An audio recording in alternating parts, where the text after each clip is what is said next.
Tamim election করছে এটা আমি শুনেছি। এটা তো অবশ্যই যে কোনো কারের এটা নিজস্ব মতামত এবং নিজস্ব সিদ্ধান্ত। এবার অবশ্যই ওয়েলকাম জানাবো, কারণ একটা former captain, former legend cricketer বাংলাদেশে, অবশ্যই এটা ওয়েলকাম হবে। এতদিন কেন এটা নিয়ে কথা? এটা দেখেন প্রতিটা এজিএমে কিন্তু এটা নিয়ে অবশ্যই বলা হয়েছে এবং এটা ভালোভাবে বলা হয়েছে। প্রতিটা এজিএমের একটা জিনিস ছিল, এটা আমরা দেখছি আগামী এজিএমে উঠাই দেবো, এই আশ্বাসেই কিন্তু চলছে। তো সুতরাং গতবার এজিএমের পরে, ইলেকশনের পরে আর কিন্তু এজিএম হয় না, ইজিএমও হয় না। তো সুতরাং এটা নিয়ে কোনো আলোচনা হয় না, যেহেতু এবারও জানি না কী হবে, কনস্টিটিউশন তো চেঞ্জ হচ্ছে কি না, কোনো কিছুই আমাদের কাছে পরিষ্কার না। তো আমার মনে হয় এই বারটা থাকা উচিত না, যেহেতু সবার জন্য যদি উন্মুক্ত থাকে তাহলে ফর্মার ক্যাপ্টেনদের কেন ইলেকশন করতে পারবে। চলো উড়াই খুশি তুলে নিয়ে হাতে চিয়ার আপ, চলো উড়াই খুশি।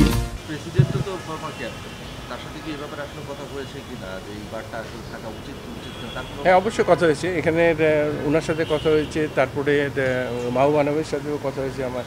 তো আমি অনেকজনের সাথে এই ব্যাপারে ডিসকাস করেছি যে কনস্টিটিউশন চেঞ্জ হচ্ছে না। প্রেসিডেন্টের ফিডব্যাকটা কি? প্রেসিডেন্টের কথা হচ্ছে, সে আশ্বাস দিয়েছে এটা নিয়ে আলোচনা করবে।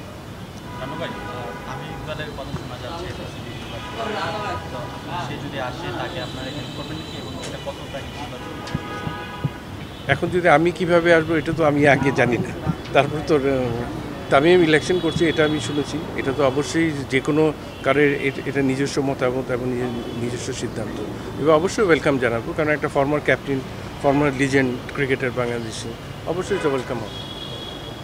নানু ভাই, এখন যারা বর্তমানে ন্যাশনাল টিমের ক্রিকেটার যারা আছেন, আপনি নির্বাচক থাকাকালীন অবস্থায় তারা অধিকাংশ প্লেয়ার আসছে, তো অ্যাজ এ এক্স নির্বাচক হিসেবে এখন তখন যারা আসছিল নানান ধরনের সমালোচনা, তো এখন তাদের খেলা কেমন দেখতেছেন? আর সাবেক নির্বাচক এখন তো যে টিমটা আছে এটা তো সব খেলোয়াড় তো আমরা যখন প্যানেলে ছিলাম ওই আন্ডারেই ছিল।